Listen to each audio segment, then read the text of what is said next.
And welcome to Washington Unplugged. I'm Bob Schieffer. This weekend, the headline from Game Change by Marc Halperin and John Heilemann's new book was Harry Reid's racist comments. But today, we find out more from within this text, from the Clintons' relationship to the Kennedys, to Obama and Biden. We'll talk about it all with our chief legal correspondent, Jan Crawford, and our political consultant, Marc Ambinder, who joins me in the studio now.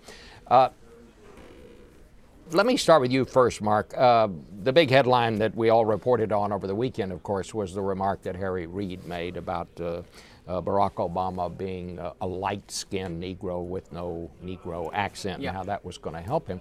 There's a lot more in this book, I must say. It's chock full of revelations. I think, to be honest, a quotation in the book attributed, or a quotation attributed to President Clinton in a private conversation with Senator Ted Kennedy, where Clinton says something to the effect of, 5 years ago, this guy speaking about Obama would have been bringing us coffee. That strikes me as more objectionable than anything Harry Reid might have said. This is coming from the former president of the United States. And what we know of this comment is it apparently got Ted Kennedy, who'd spent a lifetime fighting for civil rights, so exercised that not only did he endorse President Obama, but he went out of his way to link Obama to the legacy of his brothers. And also, Jan, there is also the comment that Hillary Clinton made to Barack Obama when he called her and asked her to be Secretary of State. And she comes up and says, well, I can't control him, and at some point he's going to be a problem. Talking about her own husband. We don't hear that much in politics. No, we don't. And I have to say, first of all, I just think it's incredible the publicity that this book has gotten, for these authors. And I think it shows, obviously some of the great stuff in it. And of course, Marc reported some of that. It was embargoed, this book. And then you were at this bookstore at midnight on Friday night. I don't have much of a life. Yeah, and so he starts leaking some of this stuff out there late Friday night, and we saw everything blow up starting on Saturday. But it's the interesting thing, and some of the things like that Marc was just talking about, is how so much of this book is viewed, which I don't know that that's surprising, through the prism of race. Now what did Bill Clinton mean by that? Was he really talking about Barack Obama as a black man 5 years ago would be bringing us coffee? Or did he mean that he was just so junior, right, a former state senator? But again, that's what, and obviously we're seeing that too with some of the comments from Senator Reid. Well, what about these comments from Senator Reid? Trent Lott has suddenly become a big part of this, because people remember when Trent Lott said about Strom Thurmond, if we'd all voted for him, we probably wouldn't be having the problems that we're having in this country. I saw that. It was at a birthday party for Strom Thurmond, and the fact is Trent Lott had said that as inexplicable as it was for him to say it. He had actually said that before. I'm not sure that Trent Lott even understood what he was saying when he said that. He was just trying to make an old man feel good, or at least that's what a lot of his friends say. But the White House totally threw him overboard. They were already having problems with him. He had to resign the leadership. It appears, Jan, that Harry Reid, at least as of today, is going to hang on as the leader of the Democrats in the Senate for the simple reason and the practical reason Barack Obama needs him. Right, and as you pointed out this morning on the early show, that's a slightly different situation than the way George Bush was viewing Trent Lott back when he made those comments. But I think clearly when you look at it on their face, they're different.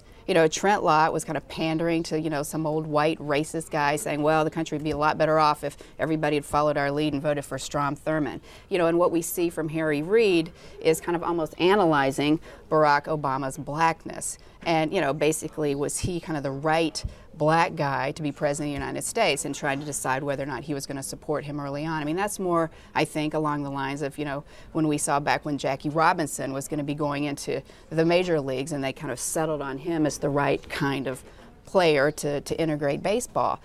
So, while on the surface it seems very different, I do think that there's some legitimacy to talking about whether this is a serious racial problem for Harry Reid. There's an undercurrent there that kind of focuses on race in modern day America, and what both men, Trent Lott pandering to, I think, an old white racist, what both men think about race and the way Americans view race at this point. And Harry Reid obviously looking at modern day America. Which brings me to this point, Marc. Some people are dismissing this book as a lot of political gossip. I think it's a pretty serious political book, and because I think sometimes we learn a lot from gossip. We learn a lot from these remarks like this.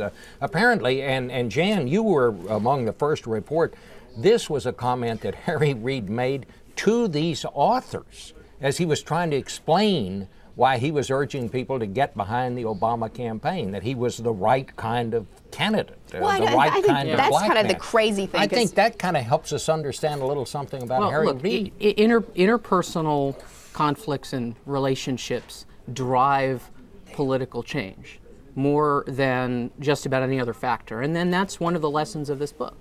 And you can criticize the book for being gossipy, but what one person's gossip is someone else's deeply held opinion. In this case, a lot of things we heard as gossip or rumor during the campaign turned out to be true. Had we known them, they would have changed the race at the time. And kudos to these reporters for getting the facts, the ballast to back them up.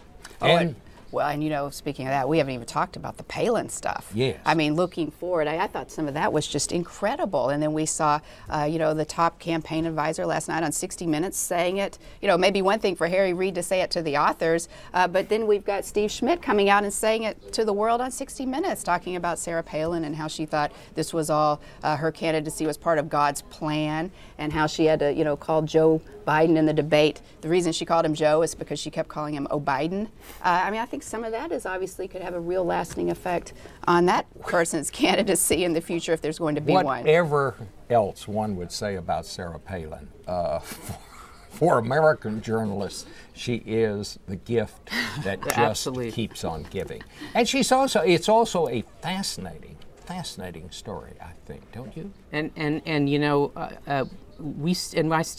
Even this book, we still don't have a completely satisfactory answer as to why John McCain, in his heart, made that decision, went with his gut. I mean, we can't, if we could take a CAT scan of John McCain's gut at the time when that decision was made, maybe we could learn something. But that, to me, is the fundamental question we still don't have an answer to.